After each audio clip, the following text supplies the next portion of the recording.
హంపి అద్వితీయం. రెండోసారి ప్రపంచ ర్యాపిడ్ చెస్ ఛాంపియన్గా ఆంధ్రప్రదేశ్ గ్రాండ్ మాస్టర్ ఆనంద్ తర్వాత ఈ ఘనత సాధించిన తొలి భారతీయ చెస్ ప్లేయర్గా రికార్డు.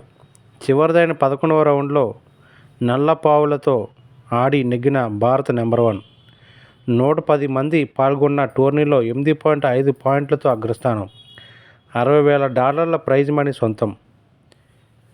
గెలవాలన్న సంకల్పం, సరైన సన్నద్ధత ఉంటే వయసు అనేది ఒక అంకె మాత్రమేనని, గొప్ప విజయాలు వాటంతట అవే వస్తాయని 2.5 దశాబ్దాలుగా అంతర్జాతీయంగా మహిళా చెస్లో భారత్ ముఖచిత్రంగా ఉన్న ఆంధ్రప్రదేశ్ ఆణిముత్యం కోనేరు హంపి మరోసారి నిరూపించింది.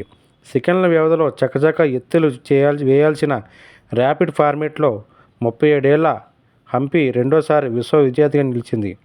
2019లో తొలిసారి జగజ్జేతగా నిలిచిన హంపి గత ఏడాది బైబ్రేక్లో త్రుటిలో ప్రపంచ టైటిల్ను కోల్పోయింది.